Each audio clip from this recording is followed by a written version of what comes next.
So I've got no idea whether this is actually going to end up in a vlog or not. Came out this morning, all the models said it was going to be lovely, lovely sunrise. It came out, and of course a squall that I knew was in the area was moving across, so had to come out with the umbrella, which is sitting down there. I'm also out with a very basic setup. My filter, 49mm filter from Formatt Hitech arrived, so I'm actually just out with probably my ultimate favorite camera, the little X100T from Fujifilm.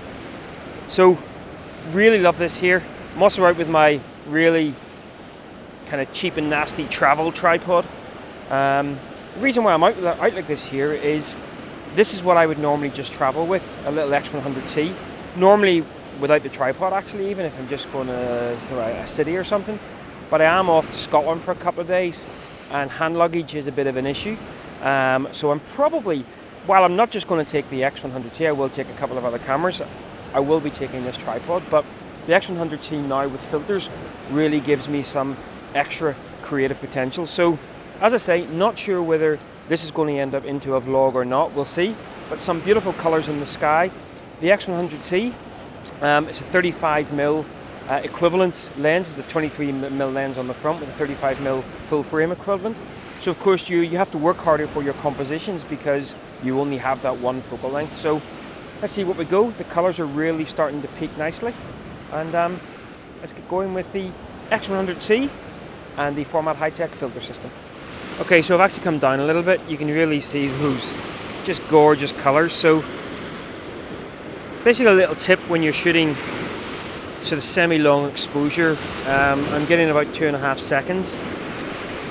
What I always do is I always look to see what patterns the waves are actually making, what direction they're making, and what's happening here is there's a little water inlet coming through here, which of course is naturally pushing against the incoming tide, and it seems to be creating just gonna fire off here because you can see that there's been some bigger sets coming in. So I'm just watching to see just what shape these waves are making. You see as it goes out, it's kind of maybe interacting, curling off to the right a little bit, so there's some interesting patterns there. So it's not just a case, I think I've said it before, of just snap, snap, snap. I'm always watching to see what the patterns are, because it's going to be those patterns that actually make interest. So a little bit about the kit. Say Formatt Hitech holder, the 100mm holder. I've got a 2-stop soft edge grad on there. I've also got a 4-stop ND grad, and of course shooting with the Fujifilm X100T. I'm really excited about finally getting around to getting my filter system for the X100T, especially from sort of intentional camera movement kind of things. Because here comes another couple of extra sets coming in, so you can just see how the waves are just starting to really do some interest in here. I'm actually shooting on a vertical composition because I'm limited with the focal length, 35mm. I actually want to have quite a lot of interest here in the sea and also interest up in the sky as well. And 35mm is going to sort of remove one or the other if I was in a horizontal position. Beautiful morning. And the nice thing about it is I live 25 seconds away from here. That's right, 25 seconds. Not too shabby.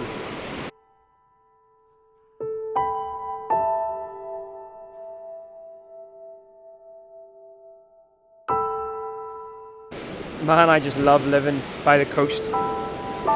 Anyway, so what I'm trying to do here is I sometimes find it can be quite difficult to place a bold subject in the middle of the frame, but that's kind of what I'm working with here.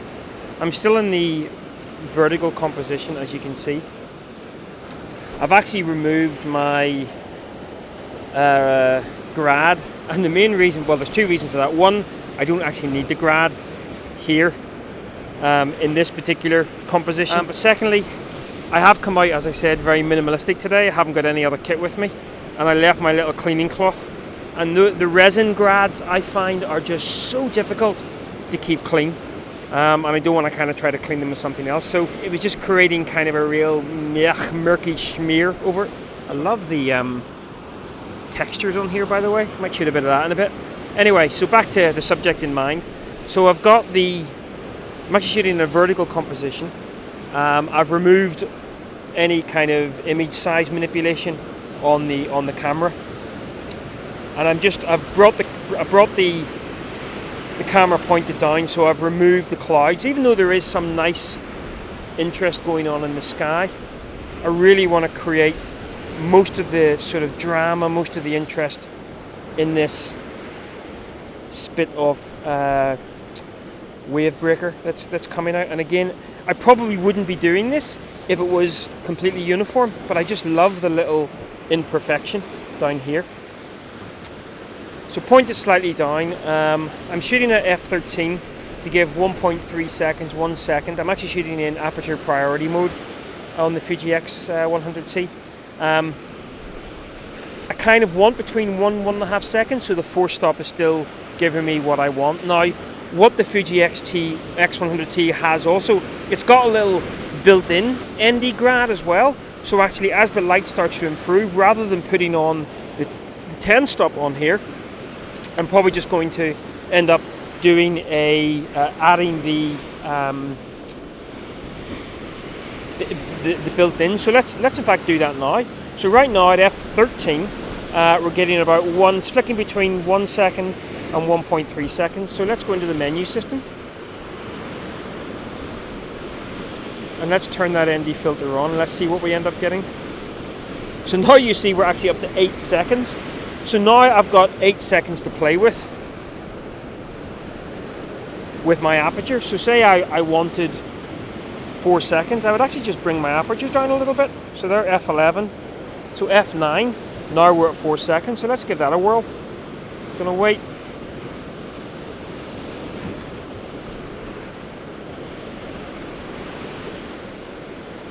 Probably going to be too long again, so yeah, not too bad. So really, really, really versatile little camera, and I know they've now brought out the X100F as well. So Fuji, we love you, and we love your cameras. Right, back to this, trying to get this strong composition locked in.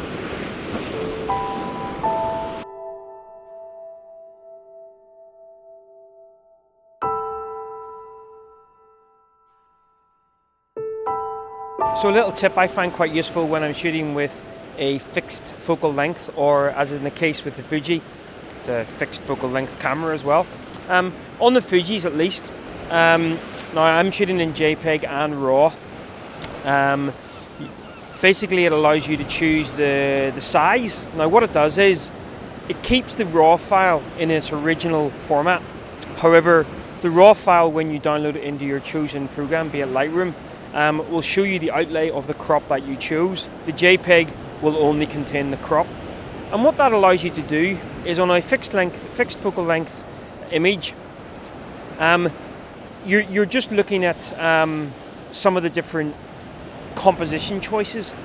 So even though you want a fixed focal length lens, you're actually cheating a little bit. Okay, you're going to be removing some pixels there in post to get what you want, so you may not be able to have as big an image as you wanted to play with, but it's just allowing me to choose some more intimate shots that I would have probably been up more at 50, maybe 60 mil if I would have had my 18-135. So on the Fuji camera you can do this, and what I'm doing here is, you can just see below me there's a little spit of a kind of a blocker, wave protector, tide protector, whatever it's called. Now it's actually been broken in the winter storms, and I just love that it's created just a little sort of, it's not completely normal, it's not completely, it's broken, and I quite like that about it. What I also like, you can see as the waves wash up over, they're actually creating a nice little bit of movement going out off the on the tide. Now the sun hasn't yet risen from behind. It has risen meteorologically speaking. Is that even a word? But it's not risen over the visible horizon. But we're just getting some nice reflected light on those stones. So just a little tip, if you are shooting with a Fuji X100T or another Fuji camera, or even a Canon or a Nikon that allows this, and you can actually overlay some crops onto it.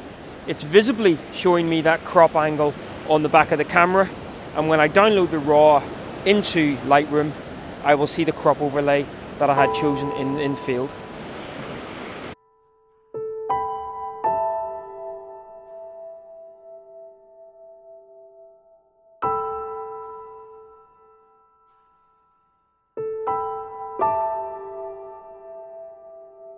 So as you can see on my face, the sun has now risen up the visible horizon, and this is where that little ND button, that little ND switch within the Fuji X100T really comes into its own, because even with the forced stop here, I'm still getting 3-4 seconds to play with, which is exactly what I want. So not having to put that 10 stop on, which at the moment would probably still give me too long an exposure.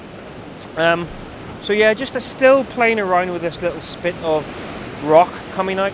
I'm kind of glad that I've moved up from down below now, because those waves are really coming in hard and strong. Just one little thing whenever you're shooting with a fixed focal length, it can sometimes be really tempting to chase after kind of unachievable subjects. So out on the horizon, I love to watch weather sails move along the horizon. I think they can be really dramatic, but you're losing that drama with the X100T and the 35mm focal length, even if I crop in using a square format. So it's nice to see. I'll probably take a couple of images with the iPhone and throw them up, but I'm focusing on what's achievable with my lens. I came out here with a specific purpose to have a really good go with the X100T and the filter system, and that's exactly what I'm going to do. So just be careful that when you're shooting with a fixed length, that you don't go after something that just, when you get it back onto your computer, it's just going to lose the drama. In fact, it'll be two negatives. You'll lose the drama of the scene because an incorrect focal length has been chosen, and of course, while you're trying to chase after something that's unachievable, you'll be losing out on potential subjects closer to hand. So, and the light, of course, now is just warming up a little bit. The nice thing about it is, just on the horizon, there is still sort of some wispy clouds, so we're not getting that direct sun, so it's quite a diffused light at the moment, which is quite nice. You can probably see it on my face. So beautiful, and still 25 seconds from home.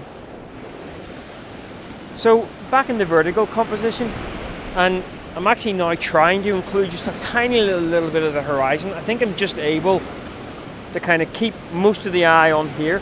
But the reason why I'm doing it is, you can probably see just in the distance, the light just seems to be catching some of those little crests of waves just really nicely, and creating some kind of depth on the image, so it's not just kind of misty sea as you're kind of going out. So kind of looking to get into that, and of course there is still a squall or weather system on the horizon. Always watch horizons. Horizons can contain some of the best drama in an image, in my opinion. So,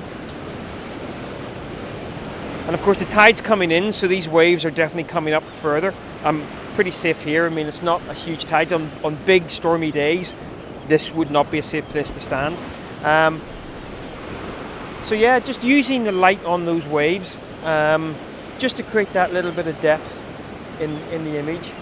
And of course, what I'm also watching out for is, because there's squalls in the area, especially up here, rainbows.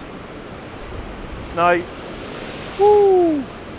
we're probably going to end up getting a rainbow up over here by the looks of things, just because there's a lady coming to bathe.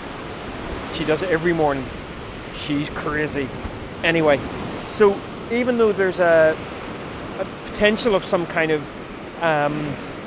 rainbow up here, not very photogenic, what we really want is something actually out on the horizon. So fingers crossed. Right, I'm going to let this lady go bathing. She's crazy.